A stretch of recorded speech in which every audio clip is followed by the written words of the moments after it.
hermanos y hermanas. Saber que la Biblia es como un espejo en el cual nosotros nos podemos ver reflejados en muchas historias, personajes, situaciones que aquí se presentan, nos hace y nos permite reflexionar y meditar acerca de nuestras vidas.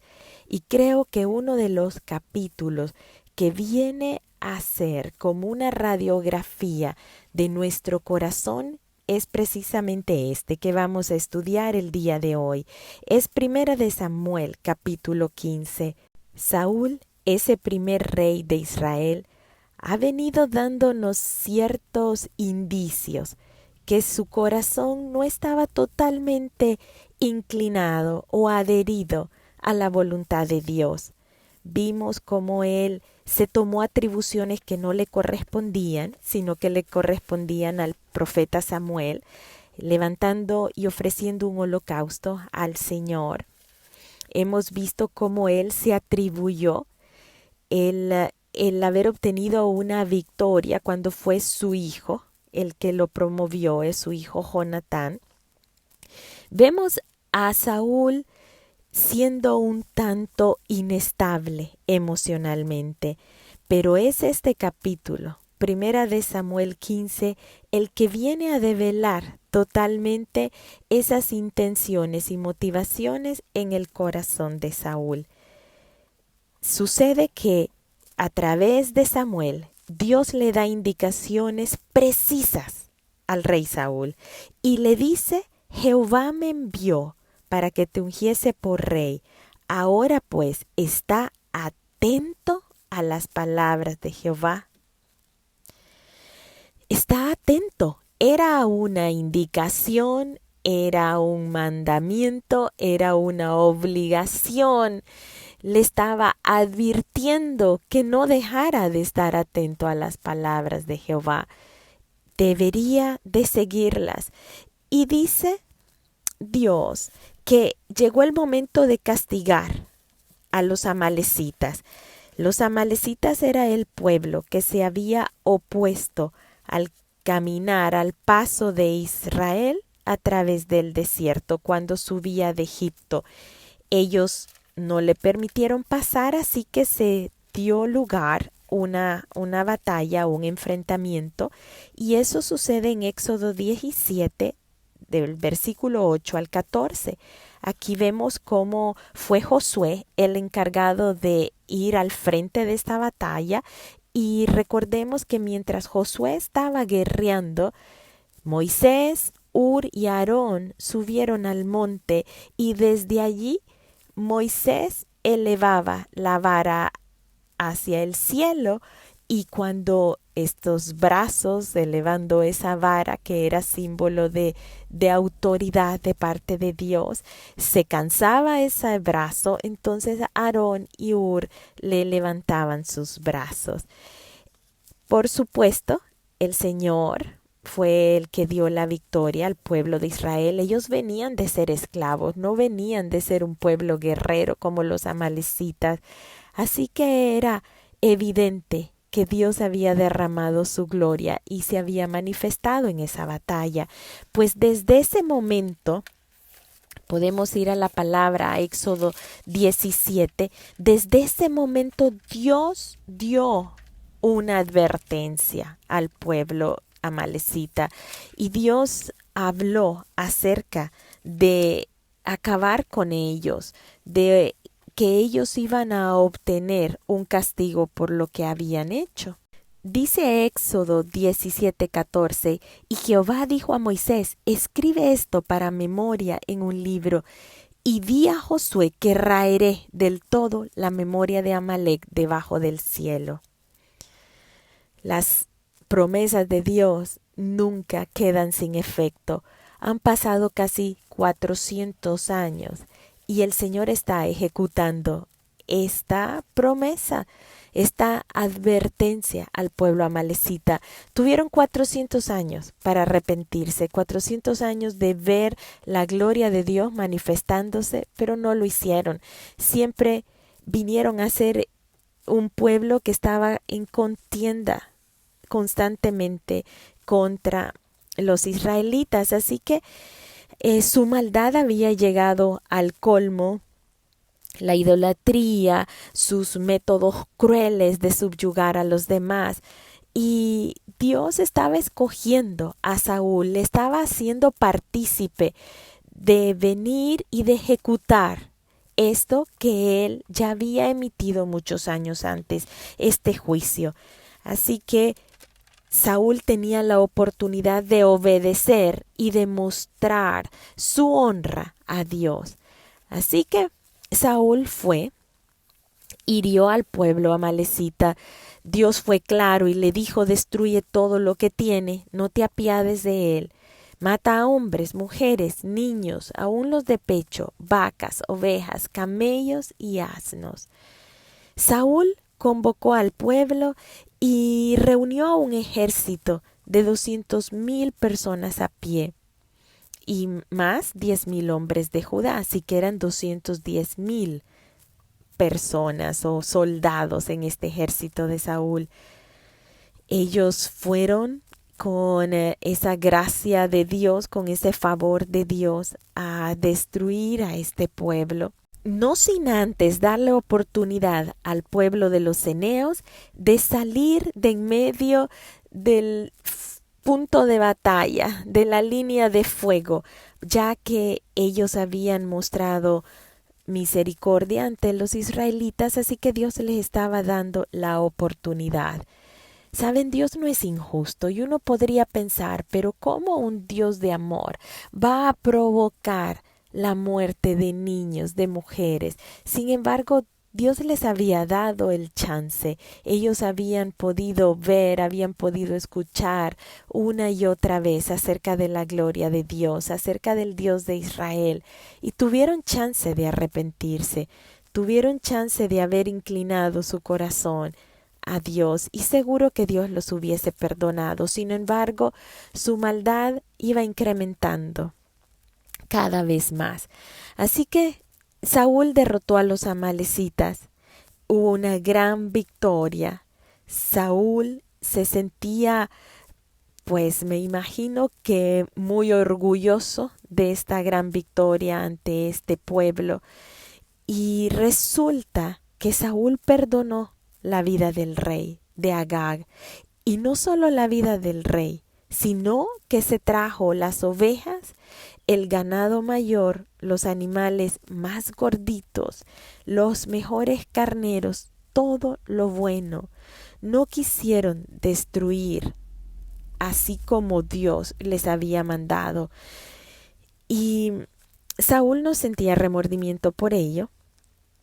Sí, regresó de esa batalla victorioso.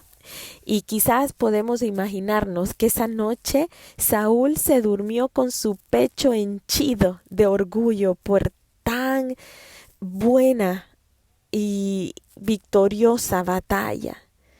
Sin embargo, en otro lado estaba Samuel, el profeta que lo había ungido, y Samuel no podía dormir. Samuel estaba escuchando la voz de Dios que le revelaba que Saúl había hecho lo malo, que no había cumplido con su palabra, que se había alejado de él. Por lo que Samuel estaba entristecido en gran manera, y dice la palabra que clamó a Jehová toda aquella noche. No habiendo podido conciliar el sueño, se levantó de madrugada y fue a Saúl, y fue dado aviso, diciendo a Samuel: Saúl ha venido a Carmel y ha levantado un monumento. Es decir, a Saúl no le bastó con sentirse orgulloso de haber logrado esa victoria contra el pueblo amalecita. Él en ningún momento sintió remordimiento ni redargüimiento por no haber obedecido totalmente la palabra de Dios, sino más bien fue a edificar un monumento en su nombre por esta gran victoria. El corazón de Saúl estaba acelerándose a una espiral descendente, siendo su corazón lleno de orgullo, de altivez, de sentirse él autosuficiente? Así que llega el profeta Samuel donde Saúl, y Saúl lo saluda alegremente y le dice: bendito seas tú, yo he cumplido con toda la palabra de Jehová. Samuel seguro que le clava una mirada en el alma de Saúl y simple y sencillamente le dice: ¿qué es ese balido que escucho de ovejas? ¿Qué es ese bramido de vacas que yo escucho con mis oídos? Y Saúl, queriendo cargar a otros la culpa que él mismo tenía siendo rey y siendo autoridad, le dice: pues sí, han traído vacas y han traído ovejas de Amalec, pero es que ese pueblo decidió perdonar lo mejor de ellas para sacrificarlas a Dios. Qué triste es buscar excusas, qué triste es buscar justificación a nuestra desobediencia. El ser humano muchas veces tenemos cabal esta tendencia. Cuando no hacemos las cosas bien, buscamos justificarnos. Y la manera de justificarnos es echándole la culpa a otras personas. Es la misma tendencia desde el principio de los tiempos. Adán y Eva, al ser descubiertos, pues Adán, al no haber cumplido con la ordenanza de Dios de no comer de ese fruto del árbol prohibido, le echó la culpa a Eva. Eva le echa la culpa a la serpiente. Y así pensamos que somos librados de nuestras responsabilidades. Sin embargo, no es así. Toda desobediencia tiene consecuencias. Y Samuel le dice a Saúl: te voy a declarar lo que Jehová me ha dicho esta noche. Está a punto de dejarle caer como un balde de agua fría la revelación de lo que realmente ha sucedido, que él en su ceguera y en su propio orgullo y en su propio ensimismamiento no ha podido ver la gravedad de sus acciones. Y Samuel le declara: tú eres el más pequeño. Eras el más pequeño en tus propios ojos y Dios te ungió por rey sobre Israel. Sin embargo, no tomaste esa posición con reverencia a Dios. Dios te dio una misión de la que había hablado muchos años antes, y a Él le plació dártela a ti para que tú la cumplieras y fueses partícipe de esa victoria. Él te dijo: ve y destruye a los pecadores de Amalec, hazles guerra hasta que los acabes. Sin embargo, tú te has vuelto al botín y has hecho lo malo delante de los ojos de Jehová. Y Saúl sigue tratando de justificar. A Saúl todavía no entiende, todavía no quiere entender, todavía no quiere asumir esa responsabilidad por sus errores, por sus pecados, e insiste tratando de convencer a Samuel y le dice: pero si yo he obedecido la voz de Jehová, yo he completado la misión que Jehová me envió. He traído a Agag, rey de Amalec, he destruido a los amalecitas.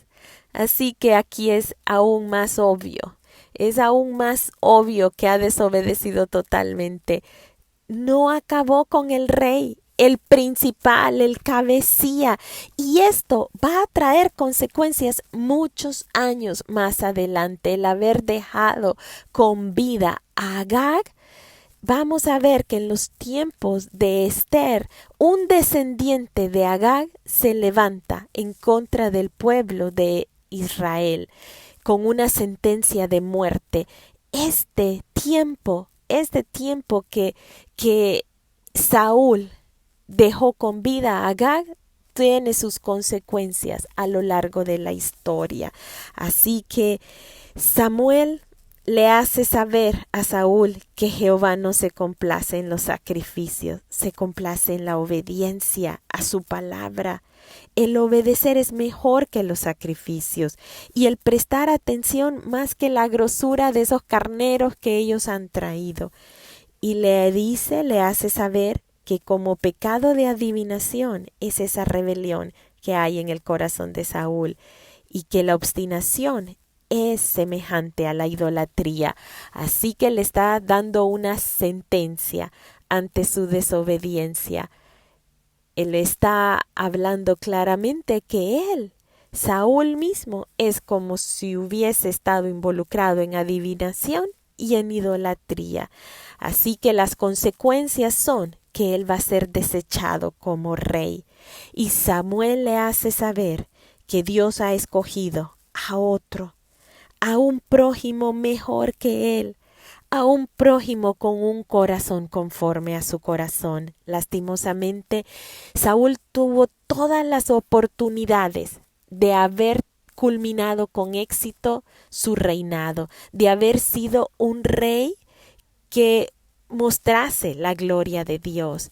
Sin embargo, su corazón adherido a la rebelión ciertamente lo mantuvo constantemente siendo atraído hacia los pozos de desesperación. Y vamos a ver cómo se ve envuelto en capítulos siguientes en esa desesperación al Espíritu de Dios mudarse de donde Él.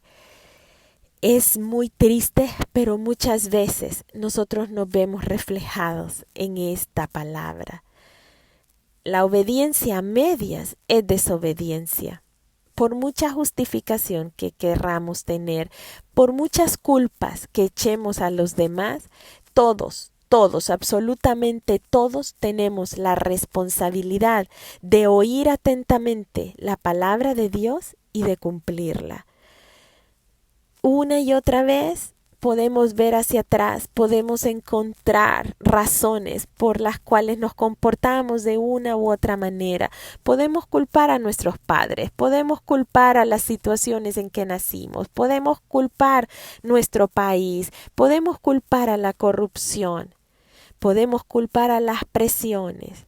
Sin embargo, nuestra responsabilidad es ante Dios de hacer lo recto, de hacer lo justo, de hacer lo bueno, de exaltar el nombre de Dios, sabiendo que obedecer es mejor que cualquier sacrificio. Ante esta revelación, no sabemos si realmente Saúl se arrepiente o no. Pareciera que él dice a Samuel, bueno, sí, he pecado, he quebrantado el mandamiento de Jehová, he quebrantado tus palabras. Me incliné al pueblo, consentí la voz de ellos. Perdona pues ahora mis pecados. Sin embargo, este arrepentimiento parece vacío. Al él decirle a Samuel, está bien, ve conmigo a adorar a Jehová. Ve conmigo, que los ancianos de mi pueblo vean que me honras, aunque yo haya pecado. Pero que ellos vean que todo está bien, que tú vuelves conmigo, que tú estás conmigo.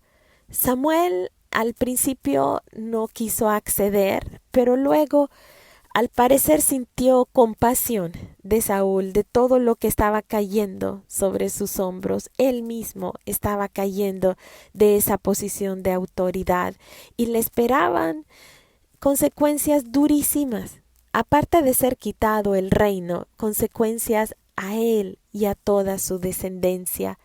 Jonatán, aquel precioso varón que había actuado con fe en contra de los filisteos, ya nunca más podría optar al trono. Había sido desechado Saúl y toda su descendencia. Así que Samuel va con Saúl a adorar. Pero es obvio que a Saúl le importa más lo que dirá el pueblo, lo que dirán los ancianos, que lo que Dios está diciendo, que lo que Dios está pensando, haber deshonrado a Dios mismo.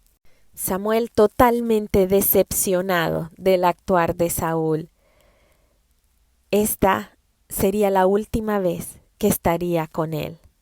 Samuel había verdaderamente llegado a amar a este primer rey de Israel, él lo había ungido, él lo había visto crecer, desarrollarse como rey, pero también estaba siendo testigo de su decadencia moral, de su degradación espiritual en este momento.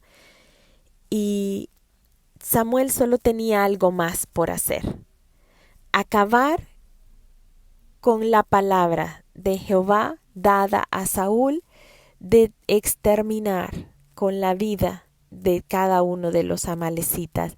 Así que Samuel, aún en su posición de profeta, manda a llamar a Agag, y es él mismo el que ejecuta la palabra de Dios. Nos dice el versículo 33 que Samuel con una espada cortó en pedazos a Agag delante de Jehová en Gilgal. La palabra de Dios se había cumplido. Había sido raído el pueblo amalecita. Nunca desestimemos el juicio de Dios. Si tarda el Señor en sus promesas, no es porque lo haya olvidado, es porque nos está dando el chance de poder acercarnos más a Él y de poder arrepentirnos de nuestros pecados. El Señor da tiempo y en ese tiempo Él espera que podamos inclinar nuestro corazón a Él, que podamos ver la vida de Saúl como una advertencia a nuestras propias vidas. No desobedezcamos la palabra de Dios, cumplámosla. Sabemos que Dios sabe ver más adelante y es su palabra la que nos conviene, es su palabra la que nos mantendrá dentro de lo mejor para nuestras vidas. Nunca nos jactemos que hemos hecho demasiado para Dios. Saúl estaba allí erigiendo un monumento creyendo que había hecho demasiado ya, que había acabado con los amalecitas y se erigió un monumento para sí mismo.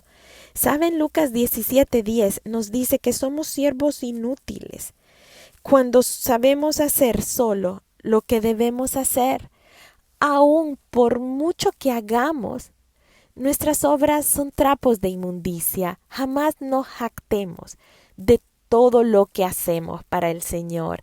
La gloria es siempre para Él. Cada victoria que hay en nuestras vidas es por medio de Él y es para Él. Nosotros debemos únicamente ser sumisos a Dios, escuchar su palabra, estar atento a ella y hacerlo. Esto es lo que agrada a Dios, que podamos nosotros permanecer en dependencia de Él todos los días de nuestras vidas, que nuestro corazón pueda forjarse como un corazón conforme al corazón de Dios, que no crezca en nosotros la altivez ni el orgullo que nos venga a desviar de poder escuchar y realizar la palabra de Dios. Que no sea el Espíritu de Dios apagado en nuestras vidas, ya que esto nos hará escuchar voces extrañas, fuego extraño que viene a quemar y a consumir nuestras vidas. Tomemos el ejemplo de Saúl como una advertencia a permanecer firme en la palabra de Dios.